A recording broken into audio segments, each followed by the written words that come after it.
자유한국당 소속 국회의원 전희경입니다. 지금 대한민국은 정상이 아닙니다. 어떤 야당도 여당한테 잘했다라는 찬사 보내기 쉽지 않은 것이 우리네 정치 현실입니다. 그러나 지금 우리는 야당으로서가 아니라 더 이상 이 대한민국이 문재인 정권 이후에 존립할 수 있을 것인가? 그때의 대한민국도 자유민주주의를 근본 가치로 하는, 그리고 시장 경제를 경제 작동의 원리로 하는 대한민국이 맞는 것인가를 걱정하는 야당입니다. 3대 한미연합훈련이 취소됐습니다. 비핵화가 불가능하다는 정황들이 속속들이 나오고 있습니다. 북한은 대놓고 우리 대통령이 그나마 붙들고 있던 중재자, 당신은 중재자 아니라고 합니다. 그런데 우리의 외사랑 짝사랑은 지치지도 않습니다. 일자리 증발하고 경제 성장률 떨어집니다. 거리를 한번 나가 보십시오. 정말 살려만 달라고 합니다. 어려워도 이렇게 어려웠던 적이 없다고 합니다. 부모는 자식 보기 민망하고 취업 안 되는 자식들은 부모님 뵙기 민망합니다. 이게 우리네 현실입니다. 그런데 매스컴만 켜면 먹고 사는 문제와 상관없는 일이 온통 방송과 신문 지상을 뒤덮습니다. 대통령의 관심은 어디에 있는 것인지 해외 순방 갔다 오시자마자 엄정수사 수사반장이 되셔서 한 말씀 하시는 것으로 국민들께 큰 실망을 드렸습니다. 생각이 다르면 적폐로 매도합니다. 10년, 20년, 50년, 100년 전 것을 파내서 잘못됐다라고 합니다.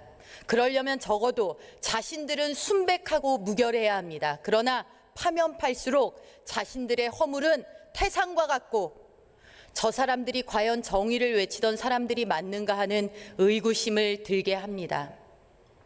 총리님 앞으로 나와 주십시오.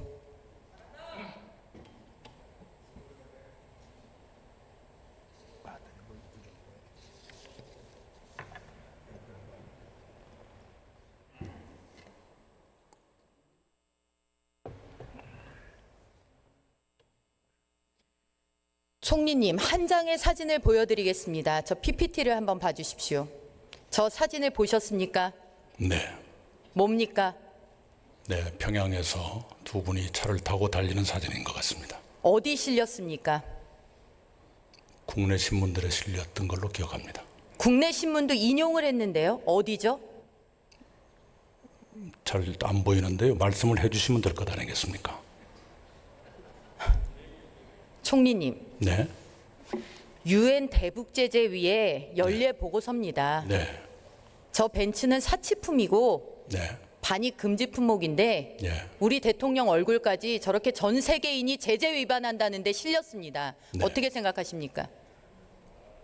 대통령이 이 차를 타신 것이 제재 위반이 아니죠. 제재 위반을 말하고자 하는 것은 이 승용차에 대해서 말하고자 했던 것 아닙니까? 납득이 되는 설명일까요? 우리 대통령은 왜 저 자리에서 저런 모습으로 전 세계의 신문지상을 장식해야 했을까요? 거기 가서 그 차를 타지 않고 어떻게 했어야 될까요?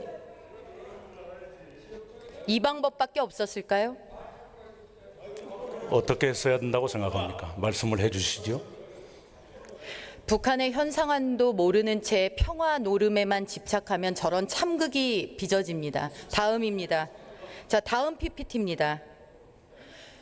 자, 이 정부에서 북한 인권이라는 단어는 실종 상태입니다. 자, 미 국무부의 인권 보고서 이 내용 보셨습니까? 네, 보도로 봤습니다. 어떤 내용을 주로 기억하십니까? 네, 대충 이런 내용을 알고 있습니다. 말씀을 해주시죠. 말씀하시죠. 아니, 총리님 입으로 말씀을 해주시죠. 네, 제가 다 암기하고 있지 못합니다. 아니, 저를 질책하시건 질문하시건 무슨 말씀이 있으실 것 아닙니까? 말씀해 주십시오.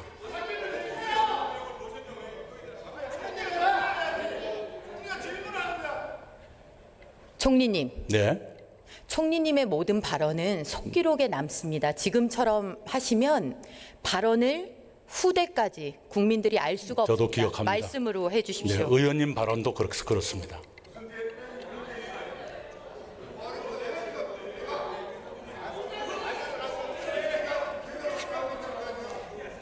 자, 평창 올림픽 전에 대북 비판 맞고 탈북민 단체 자금 지원 중단했다라는 내용이 네. 국가별 인권 보고서에 대한민국의 인권 탄압 사례로 실렸습니다. 그 말씀을 입으로 하시기가 참 아팠나 봅니다. 아니, 그중에 오보도 있었습니다. 자금 지원은 절차에 따라서 형평하게 된 걸로 알고 있고요. 그다음에 일정한 행동을 자제해달라고 요청한 것은 당시의 상황, 그리고 그 주변에 사시는 주민들의 안전을 고려한 조치였다고 알고 있습니다. 제가 전에 대정부 질문에서 대통령께서 탈북민을 만나셨느냐고 여쭤본 적이 있습니다. 기억나십니까? 네. 만나셨습니까? 그 후에? 네, 기억을 못합니다. 그 말씀을 기억 못한다는 게 아니라 만나신지 여부를 기억하지 못한다는 뜻입니다. 없습니까? 있습니까? 있었다는 기억이 없습니다. 아니, 자세한 건 제가 좀 더 알아봐야 되겠습니다만은 적어도 제 기억하에서는 그렇다는 뜻입니다. 대한민국은 탈북민을 먼저 온 통일로 기억을 합니다. 문재인 정권에서 탈북민은 북한 김정은의 시선대로 배신자입니까? 그래서 안 만납니까? 저는 과거에 탈북민을 여러 차례 만났습니다. 대통령 말씀입니다. 네, 그건 제가 잘 모르겠습니다. 참 무책임하십니다. 자, 대한민국의 오늘과 같은 안보 경제 참상의 원인은 모든 것을 정치화하기 때문이라고 저는 생각합니다. 이 정권은 국민의 살고 죽는 문제인 안보마저도 정치화합니다. 평화 세력과 전쟁 세력으로 나눠서 이분화해서 생각합니다. 자, 북한은 비핵화의 의사가 있습니까? 네, 그런 의사가 있다고 김정은 위원장이 말씀하셨고요. 트럼프 대통령도 그 말을 믿는다고 말했습니다. 자, 미국에서 지금 얘기하고 있는 완전한 비핵화가 됐을 때라야 대북 제재 완화가 가능하다. 동의하십니까? 지금 상황이 그 문제에 대해서 북한과 미국 사이에 완전한 합의가 안 되어 있죠. 어느 정도 단계가 돼야 상응 조치가 가능한 것인가에 대해서 서로 간의 기대 차이가 드러난 것이 하노이 회담 아니었습니까? 국민들도 보는 눈과 그러나 분명한 것은 완전한 제재 완화는 완전한 비핵화가 전제돼야 할 것이다. 그건 다 누구나 동의하고 있는 것 아니겠습니까? 그러니까요. 네. 국민들도 보는 눈과 듣는 귀가 있습니다. 외신도 다 자유롭게 봅니다. 네. 미국과 북한이 엇박자가 나고 있습니다. 하노이 회담 결렬될 때 총리께서는 어떤 심정이셨습니까? 네, 그것이 왜 그랬을까 하고 알고 싶었습니다. 그게 총리로서 온당한 답변이십니까? 그러면 총리가 몰랐어야 될까요? 알고 싶은 게 당연한 것 아닌가요? 아니죠. 알고 싶은 게 아니라 아셨어야죠. 그래서 왜 그 상황이 됐는지. 아니, 알고 싶어서 그다음부터 알아보는 것 아니겠습니까? 일본은 30분 전에 회담 진전 없을 거다라는 내용을 보고받았다 얘기했습니다. 일본 외무상. 우리나라 총리는 그 정도가 안 됩니까? 네, 일본 외무상의 발언 내용을 그 진위를 제가 파악해 볼 필요가 있다고 생각합니다. 불리한 건 진위 파악이고 정권에 유리한 거는 진위 파악 여부하고 상관없이 다 프로파간다만 합니까? 그것이 아니라 고노 외상의 그 발언은 오늘 처음 들었습니다. 그래서 알아볼 필요가 있다고 말씀드리는 것입니다. 저희들은 모든 상황을 냉정하게 분석하고 정확한 판단을 가지려고 노력하고 있습니다. 그리고 정책의 의지는 바로 그런 현실 인식 위에서 가야 된다는 거. 그러나 목표는 분명합니다. 평화의 정착이고 비핵화의 완성입니다. 제가 대정부 질문 과정에서 느끼는 것은 아마 총리께서도 정권에 유리한 기사, 당장 속 시원한 기사만 발췌 보고를 받으시나 봅니다. 중요한 전국 현안과 국제사회 동향에 대한 언론 기사는 최소한 체크하셔야 되는데 기초가 제가 안 되어 계시군요. 의원님만큼은 못할지 모르지만 균형 있는 정보를 습득하고 있습니다. 문재인 정권의 경제는 어디를 지향하고 있습니까? 네, 그 혁신적 포용 국가라는 목표 속에 그 지향점이 있다고 생각합니다. 기업들은 문재인 정권의 규제 틈바구니와 옥죄기 속에서 혁신할 수 없다라고 합니다. 포용적 성장이라고 얘기하셨지만 빈부격차와 사회의 양극화는 점점 더 벌어지고 있다라는 상황입니다. 이래도 혁신적 포용 성장입니까? 네, 그것이 저희들의 국가 목표고 부단히 노력하고 있습니다. 일부 성과도 있고 욕심처럼 안 되는 것도 있습니다. 이 정부에서 국민들께 진심으로 지금의 난국에 대해서 사과를 하신 적이 있습니까? 늘 정부 통계가 나오든지 고용 통계가 나올 적에 저희들의 솔직한 마음을 국민들께 말씀드리고 있습니다.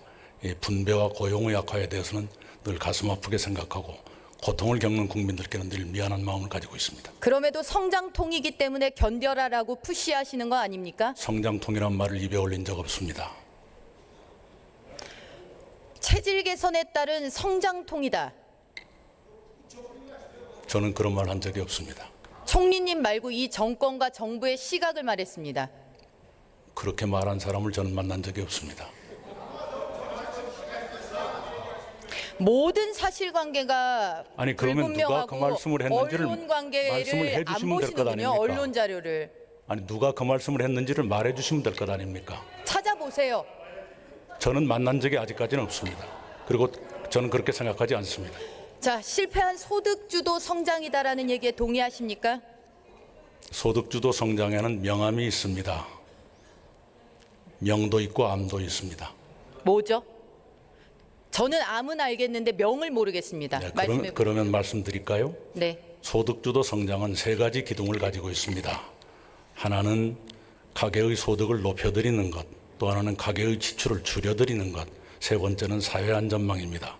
가계의 지출을 줄여드리는 그걸 말하라고 하시니 그 분부에 따라서 말씀을 드리는 것입니다. 가계의 지출을 줄여드리는 것, 의료비 경감처럼 효과가 있습니다. 사회 안전망 확충 지금 진행되고 있습니다. 소득을 늘려드리는 것 중에서 예를 들어서 최저임금이 올라가서 득을 보는 가구도 있습니다만 그것 때문에 오히려 실업에 빠지거나 또는 자영업 소상공인 이런 분들이 고통을 겪는 것 이거 인정합니다. 그 점에 대해서 가슴 아프게 생각합니다. 국민연금은 금융위기 이후 10년 만에 마이너스, 건강보험 적자 8년 만에, 실업자 실업률 19년 만에 최고, 빈부격차 심해지고 공시지가 올려서 세금 더 걷고 사교육비 폭등하는데 명을 말씀하시니까 참 드릴 말씀이 없습니다. 더 말씀드릴까요? 말씀해 보십시오. 예, 말씀하라니까 말씀을 드리겠습니다. 외환보유고 사상 최대입니다. 신용등급 사상 최고로 올라갔습니다. 국가부도위원 8년 만에 최저로 떨어졌습니다. 성장률 OECD 상위에 속합니다. 그러나 이것으로 만족하겠다는 뜻이 아닙니다. 네, 나름의 성과는 성과대로 보면서 우리 경제가 안고 있는 과제는 그것대로 직시하겠다 이 말씀을 드립니다. 총리님은 남들이 열심히 달려놔서 이어받기에 바턴 이어받으신 수치를 말씀하시네요. 아니 앞에 뛴 사람들은 전부 적폐라 그러시고서 이어받은 성적표는 참 자랑스럽게 말씀하시는군요. 예, 아니 공은 공대로 인정하고 과는 과대로 직시하는 것이죠. 그렇게 보이지 않습니다. 이 정부는 행정부를 넘어서 사법부를 장악했습니다. 성창호 판사가 누굽니까? 네, 어떤 화제가 됐던 재판을 맡았던 판사라고 알고 있습니다. 어떤 화제요? 김경수 지사 1심 판결의 판사 아니었습니까? 그 말씀을 왜 이렇게 어렵게 하세요? 금기어예요? 이 정부의 금기어입니까? 금기어가 아니라 아까 자유한국당 지도부에 속하거나 의원님들에 관한 말도 제가 성함을 거론하지 않고 완곡하게 표현했습니다. 기억하실 겁니다. 자, 아까 공수처에 대한 총리님 입장 다시 한번 듣고 싶습니다. 네,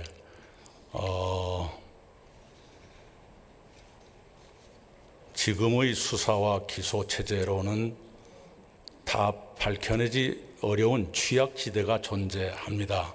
그런 취약지대를 없애고 공정하고 중립적으로 고위공직자들의 비리를 밝혀내기 위해서는 공수처가 필요하다고 봅니다. 이런 취지의 말씀을 드렸습니다. 이를테면 조국 수석 같은 사람을 위해서 필요한가요? 누구든 거기에 해당된다고 생각합니다. 검경 수사권을 분리해 주는 것, 수사와 기소를 분리하는 것이 사법개혁의 핵심 아닙니까? 뭐 핵심이라고 봐야 할지요. 거기에 중요하게 포함되어 있는 건 사실입니다. 공수처는 어떻습니까? 네, 그것 또한 우리 기존에 아까 말씀드린 그대로입니다. 수사와 기소 체제가 다 감당하지 못하는 취약지대가 존재하기 때문에 공수처가 필요하다고 보고요. 그래서 역대 정부나 역대 정당들이 시도했거나 공약했거나 했던 것이 공수처입니다. 질문을 잘 이해를 못하신 것 같습니다. 수사권과 기소권이 공수처 내에서 분리됩니까? 그 얘기가 아니라요. 현재의 수사와 기소 체제만으로는, 말하자면 수사와 기소를 검찰이 독점하고 있는 체제로는 취약지대가 존재하기 때문에 공수처가 필요하다, 이렇게 말씀을 드렸습니다. 자, 힘 있는 사람, 권력 가진 사람도 범죄 저지르고 부패하면 누구나 법의 처단을 받아야 합니다. 당연하죠. 당연하죠. 네. 지금은 그게 불가능합니까? 그것이 김학의 사건, 장자연 사건에서 왜 그것이 은폐되고 다 밝혀지지 못했던가에 대한 국민적인 의혹이 있는 것 아니겠습니까? 버닝썬은요? 거기도 마찬가지입니다. 자, 민정수석실의 실세 총경. 공수처가 있어야만 수사 가능합니까? 있었으면 더 좋았으리라 생각합니다만 그 문제는 아까도 말씀드렸습니다. 과거에 그랬던 것으로 의심받는 것처럼 지금 정부는 그 누구든 가리거나 은폐하지 않겠습니다.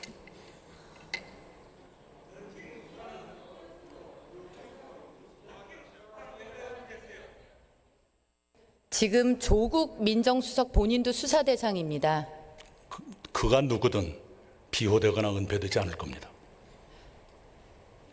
지금 현재 있는 특별감찰관이라든지 상설특검이라든지 검찰이 제대로 청와대의 압력만 안 받고 수사해도 제대로 힘있고 높은 사람, 청와대에 앉아있는 사람도 수사할 수 있습니다. 그렇지 않습니까?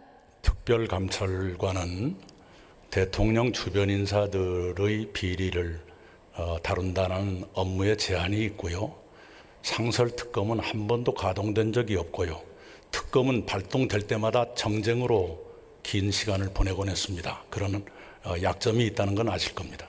여야 합의로 만든 그 무수한 제도들의 단점이 그렇게 많다고 하는데 공수처는 그럼 지고지선입니까? 그래서 의원님 여러분께서 지혜를 내서 좋은 안을 만들어 주시면 얼마나 좋겠습니까? 의원들의 지혜를 왜 조국 수석이 들고 뜁니까? 이미 국회로 넘어와 있기 때문에 의원님들의 지혜를 구하는 것입니다. 수사 대상이 개혁을 말하니 참 속아웃을 일입니다. 그렇게 단정할 수 있을지 모르겠습니다. 자, 마지막으로 한 가지만 여쭙겠습니다. 네. 입법 장악에 정점을 찍을 선거법. 언론 보면서 어떤 생각이 드셨습니까? 여러 가지 생각이 들었습니다만 어떤 것을 답을 드릴까요? 저는 도저히 그걸 이해를 못하겠습니다. 예, 저의 자, 소회를 이해하신 대로 저한테 설명을 좀 해주십시오. 뭐가 어떻게 되는 건지. 정치 경험도 많으시니까요. 우선은 선거법은요, 국회 내에서 벌어지는 일입니다. 그걸 왜 행정부에 몸담은 사람이 말해야 되는지를 모르겠는데요. 그래도 하명하신다면 답을 드리겠습니다. 작년 12월 15일에 5당 원내대표가 4개항인가 5개항인가를 합의했는데 맨 위에 연동형 비례대표가 있었던 것으로 기억을 합니다. 그렇다면 그 제도가 의회를 무력화하는 것이라고들 비판하시던데 의회 무력화에 여야 5당이 합의했다고 이해해야 될까요? 권역별 연동형 비례대표제 50% 인정. 산식을 이해하시겠습니까? 그것 또한 국회에서 논의가 진행 중에 있는 것이기 때문에 국회에서 해결해 주시기 바랍니다. 어차피 선거 관리는 행정부의 목 아닙니까? 그건 법이 통과된 뒤의 일이죠. 아니 그러니까 지금 상황에서 법의 이해도를 묻는 겁니다. 네, 합의안에 대한. 네, 얼핏 이해합니다. 제가 읽어보면 알 수 있을 것 같습니다. 국회의 일은 국회에서 해결해 주시기 바랍니다. 자판 두드리는 사람 이해 못한다는데 자판보다는 이상을 보시나 보네요. 그것이 아니라요. 국회에서 여야 5당 원내대표가 합의의 제1항으로 내세운 것이 무슨 비례대표제인데 그것이 의회 무력하고 그걸 추진하는 것이 의회 쿠데타다 그러면 그걸 어떻게 이해를 해야 되겠습니까? 여야 5당이 의회 무력화에 합의했다라고 이해하면 되겠습니까? 그건 아닐 것 아니겠습니까? 4당의 문제죠. 그 작년 12월 15일 합의에는 귀당도 포함됐던 것으로 압니다. 자, 그 합의와 다르게 가고 있다는 사실을 밝혀둡니다. 들어가셔도 좋습니다. 감사합니다.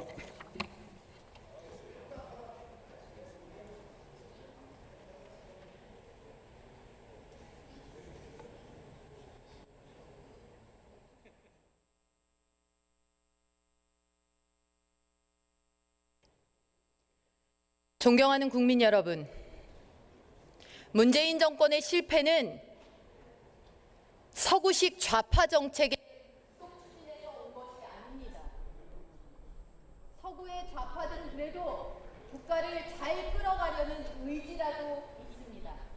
상식이 있고 지켜낸 전통들이 있고 법이라는 틀이 있습니다. 문재인 정부는 그 어느 나라도 가보지 못한 길을 가고 있습니다. 30년 전 운동이 전부로 알던 사람들이 가지고 있는 환상, 그것이 이 정부의 안보 경제 파탄의 원인입니다. 그것이 대한민국 국민을 기적적으로 성장한 우리 대한민국을 기적적으로 나락으로 떨어뜨렸습니다. 이제 입법, 행정, 사법을 장악해서 독재의 레일을 깔고 그들만의 세계로 나아가려 합니다. 자유한국당의 힘은 미약합니다.